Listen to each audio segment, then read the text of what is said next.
Dr. J. Edwin Orr, speaking on the topic, The Role of Prayer in Spiritual Awakening. This presentation was recorded at the National Prayer Congress in Dallas, Texas, during October of 1976. We present to you now Dr. J. Edwin Orr. Dr. A.T. Pearson once said, "There has never been a spiritual awakening in any country or locality that did not begin in united prayer." I'd like to talk to you today about what God has done through concerted, united, sustained prayer. Not many people realize that in the wake of the American Revolution, there was a moral slump. Drunkenness was epidemic. Out of a population of 5 million, 300,000 were confirmed drunkards. They were burying 15,000 of them each year. Profanity was of the most shocking kind. For the first time in the history of the American settlement, women were afraid to go out at night for fear of assault. Bank robberies were a daily occurrence. What about the churches? The largest denomination at that time was the Methodist, and they were losing more members than they were gaining. The second largest was the Baptist. They said they had their most wintry season. The Presbyterians met in General Assembly to deplore the ungodliness of the country. The Congregationalists were strongest in New England. Take a typical church. The Reverend Samuel Shepherd of Lenox, Massachusetts, said in 16 years he had not taken in one young person into fellowship. The Lutherans were so languishing, they discussed uniting with the Episcopalians, who were even worse off. The Protestant Episcopal Bishop of New York, Bishop Samuel Provost, quit functioning. He had confirmed no one for so long, he decided he was out of work, so he took up other employment. The Chief Justice of the United States, John Marshall, wrote to the Bishop of Virginia, Bishop Madison, and he said, "The church is too far gone ever to be redeemed." Voltaire said, "Christianity will be forgotten in 30 years' time," and Tom Paine preached this cheerfully all over America. In case you think it was the hysteria of the moment, Kenneth Scott Latourette, the great church historian, said, "It seemed as if Christianity were about to be ushered out of the affairs of men. The churches had their backs to the wall. It seemed as if they were about to be wiped out." How did God change that situation? It came through the concert of prayer. I must go back a little. There was a Scottish Presbyterian minister in Edinburgh called John Erskine. He wrote a memorial, he called it, pleading with the people of Scotland and elsewhere to unite in prayer for a revival of religion.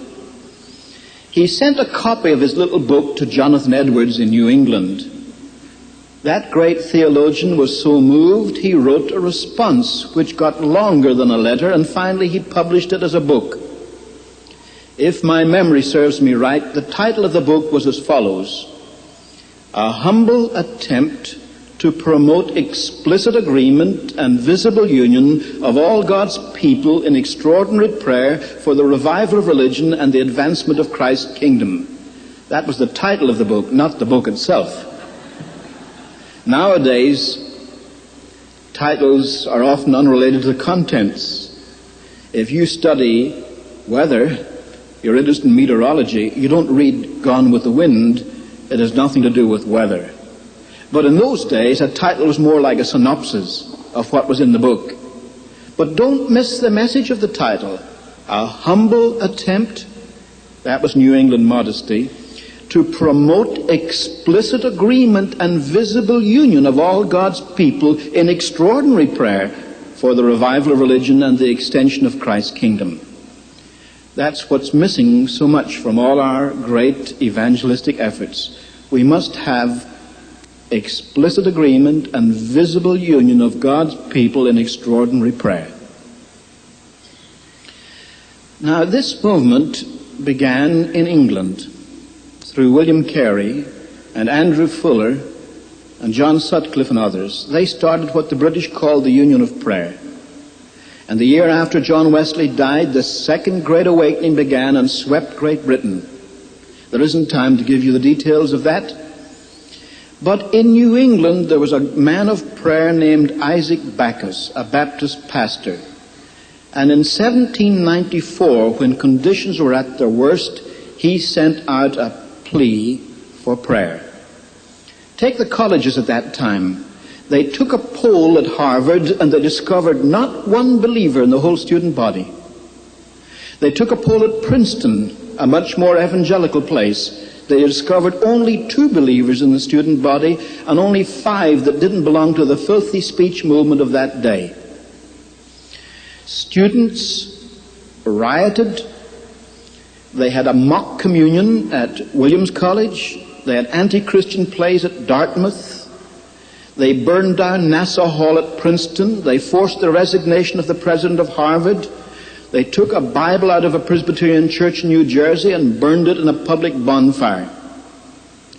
Christians were so few on campus, they met in secret like a communist cell and kept their minutes in code so that no one would know what they were doing to persecute them. Isaac Backus addressed his plea for prayer to ministers of every Christian denomination in the United States. The churches knew their backs were to the wall. The Presbyterian synods of New York and New Jersey and Pennsylvania adopted it for all their churches. Bishop Francis Asbury adopted it for all the Methodists. The Baptist associations and the Congregational, the Reformed and the Moravians all adopted it until America, like Britain, was interlaced with a network of prayer meetings. They set aside the first Monday of each month to pray. It wasn't long before the revival came. It broke out first of all in Connecticut, then it spread to Massachusetts, entirely without extravagance or outcry. Every report mentions this. However, there were some differences. When the movement reached the frontier in Kentucky, those people were really wild and irreligious. Congress discovered that in Kentucky there hadn't been more than 1 court of justice held in 5 years. Peter Cartwright, a Methodist evangelist, said when his father settled in Logan County, it was known as Rogues Harbor. If someone committed a murder in Massachusetts or a robbery in Rhode Island, all he needed to do was to get across the Alleghenies. The decent people in Kentucky formed regiments of vigilantes to fight for law and order. They fought a pitched battle with the outlaws and lost. There was a Scotch-Irish Presbyterian minister called James McGrady, whose chief claim to fame was that he was so ugly he attracted attention. Nowadays you have to be good-looking to get attention. But McGrady was so ugly that people stopped on the street and said, "What does he do?" They said, "He's a preacher." Then they reacted and said, "A man with a face like that must have something to say." McGrady settled in Logan County, pastor of 3 little churches. He said in his diary that the winter of 1799, for the most part, was weeping and mourning with the people of God. It was like Sodom and Gomorrah. But McGrady was such a man of prayer. Not only did he have the concert of prayer every Monday, first Monday of the month, but he got his people to pray for him at sunset on Saturday evening and sunrise on Sunday morning. In the summer of 1800 came the Great Kentucky Revival. 11,000 people came to a communion service. McGrady hollered loud and long, "Anyone come and help me?" So Baptists and Methodists came, and the great camp meeting revivals began and swept Kentucky and Tennessee and then burst over North Carolina and South Carolina. and swept the frontier. That was the turning point. Out of that second great awakening after the death of Wesley came the whole missionary movement, all the missionary societies. Out of it came the abolition of slavery. Out of it came popular education. I could mention so many social benefits as well as evangelistic drive.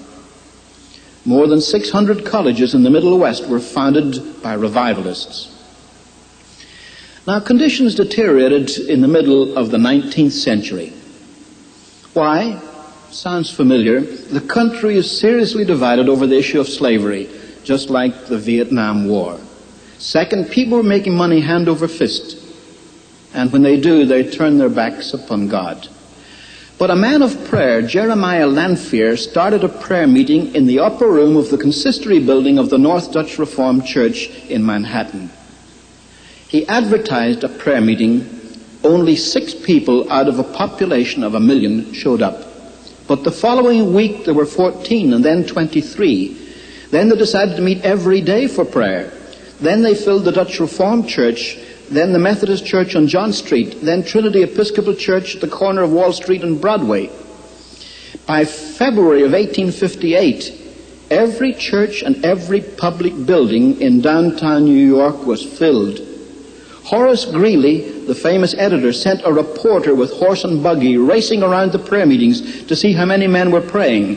In 1 hour, he could only get to 12 meetings, but he counted 6,100 men, and then the landslide of prayer began. People began to be converted, 10,000 a week in New York City. The movement spread throughout New England. Church bells would bring people to prayer at 8 in the morning, 12 noon, 6 in the evening. The revival went up the Hudson, down the Mohawk. For example, the Baptists had so many people to baptize, they couldn't get them into their churches. They went down to the river, cut a big square hole in the ice, baptized them in the cold water. And when Baptists do that, they really are on fire. When the revival reached Chicago, a young shoe salesman went to the superintendent of the Plymouth Congregational Church and asked if he might teach Sunday school. The superintendent said, "I'm sorry, young fellow, I've got 16 teachers too many, but I'll put you on the waiting list." The young man said, "I want to do something now." Well, he said, "Start a class." "How do I start a class?" "Get some boys off the street. Don't bring them here. Take them out into the country, and after a month you can have control of them. Bring them here, they'll be your class." He took them to a beach on Lake Michigan, and he taught them Bible verses and Bible games, and then he took them to the Plymouth Congregational Church. The name of the young man was Dwight Lyman Moody, and that was the beginning of his ministry that lasted 40 years. For instance, Trinity Episcopal Church in Chicago had 121 members, 1857. 1860, 1,400. This was typical of all the churches. More than 1 million people converted to God out of a population of 30 million in 1 year. And that revival jumped the Atlantic, broke out in Northern Ireland, in Scotland, in Wales, in England, South Africa, South India. Anywhere there was an evangelical cause, there was revival, and its effect was felt for 40 years. It began in a movement of prayer. It was sustained by a movement of prayer. Now that movement lasted a generation, but at the turn of the 20th century, there was need of awakening again. There were special prayer meetings at Moody Bible Institute, at the Keswick Convention in England, in Melbourne, in the Nilgiri Hills of India, at Wonsan in Korea. All around the world, people were praying that there might be another great awakening in the 20th century. Now, some people tell me we're in the midst of a great awakening today. I certainly believe that the tide has turned. I certainly believe that we're on the move again, but I don't think we've reached anywhere like what God has done in the past. Let me give you 2 examples. First of all, take student world. One of the leaders of the revival of 1905 was a young man called K.S. Latourette, who became the famous Professor Kenneth Scott Latourette. He said when he was at Yale in 1905, out of the student body, 25% were enrolled in prayer meetings and Bible studies. Now, I live next door to UCLA. There's a population there of 36,000. I don't believe there are 9,000 enrolled in Campus Crusade, InterVarsity, Power and Light Company, and the other evangelical groups. or in all the church groups put together. We haven't reached that yet. As far as the churches are concerned, the ministers of Atlantic City reported of a population of 50,000 in Atlantic City. There were only 50 adults left unconverted. Take Portland, Oregon. 240 department stores closed from 11 to 2 each day for prayer. Signed an agreement among themselves so that no one would cheat and stay open. Take First Baptist Church, Paducah, Kentucky. The pastor was an old man, Dr. J.J. Cheek, and he said, as he was committed to the revival, he was going to win souls to Christ. He took in 1,000 new members in 2 months and died of overwork. And the Southern Baptist said, a glorious ending to a devoted ministry.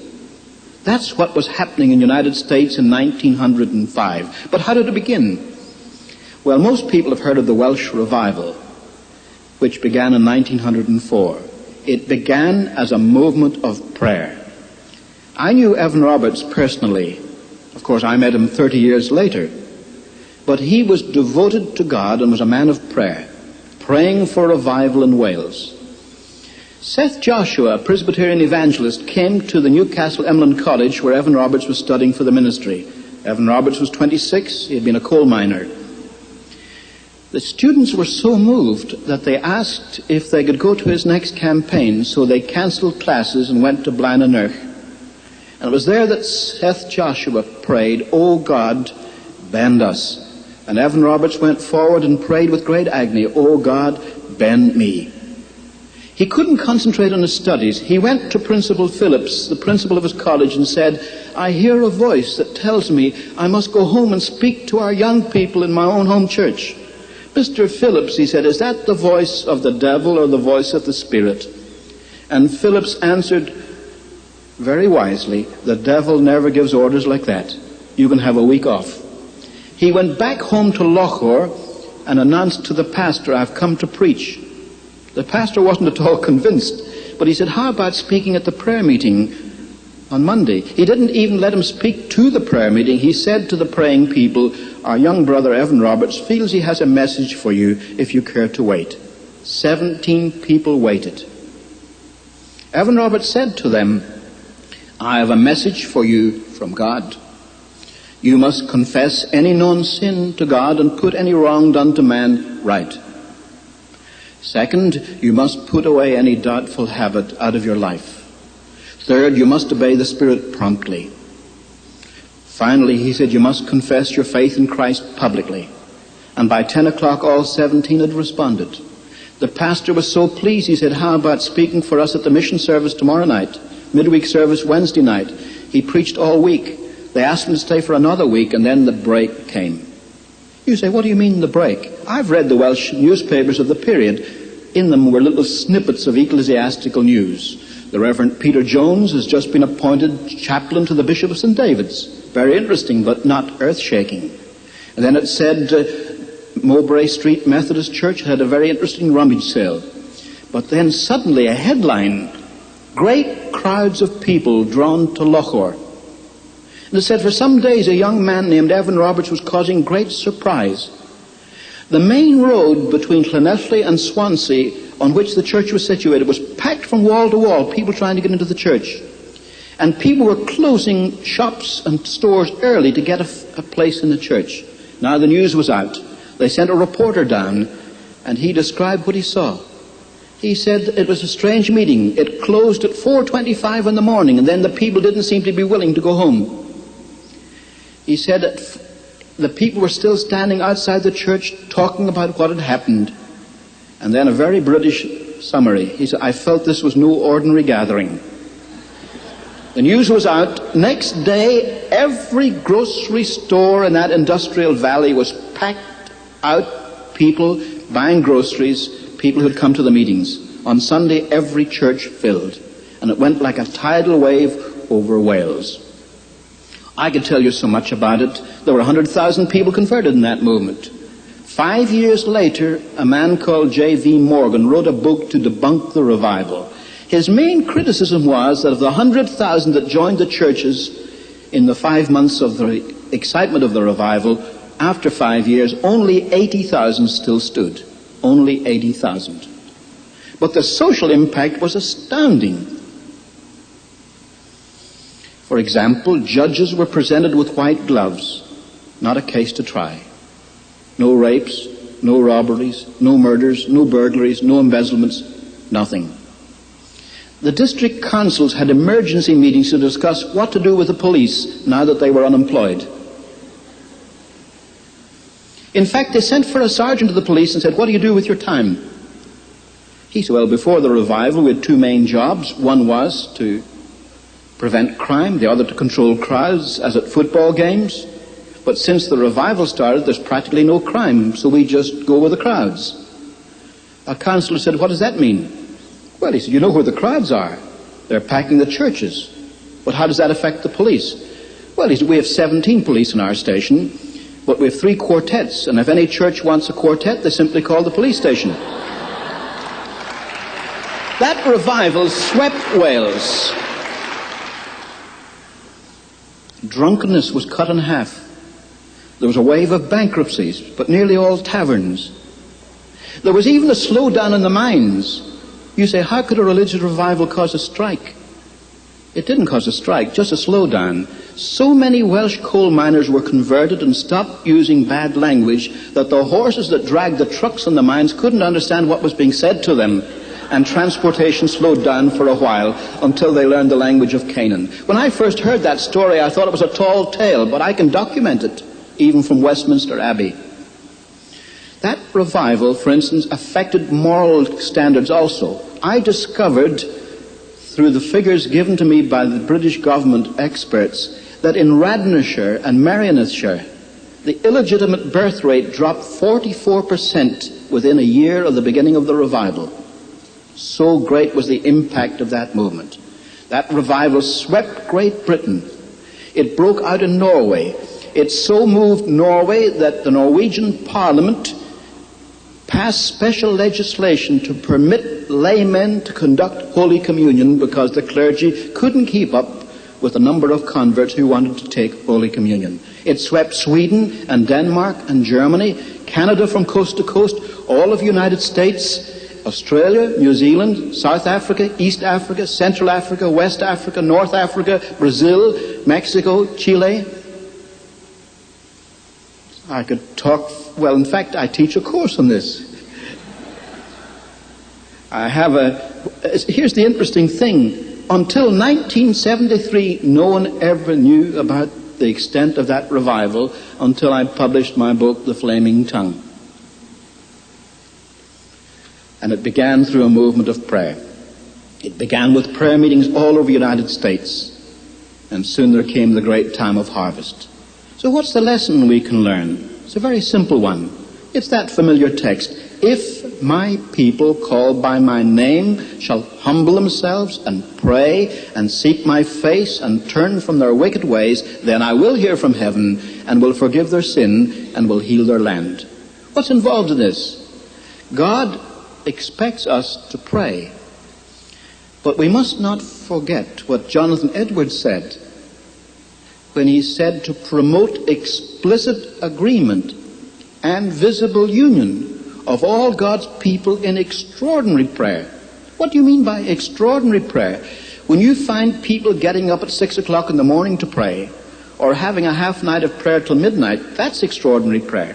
When they give up their lunch time and go and pray at a noonday prayer meeting, that's extraordinary prayer. But it must be united and concerted. It doesn't mean that a Baptist becomes any less of a Baptist, or that an Episcopalian is less loyal to the 39 Articles, or that a Presbyterian turns his back on the Westminster Confession. Not at all. But they recognize each other as brothers and sisters in Christ, and they're prepared to pray together in concerted prayer that God may hear and answer. We haven't reached that stage yet. This National Conference on Prayer is unprecedented in some ways. It's a sign of the direction in which we're moving. It's what I call extraordinary prayer.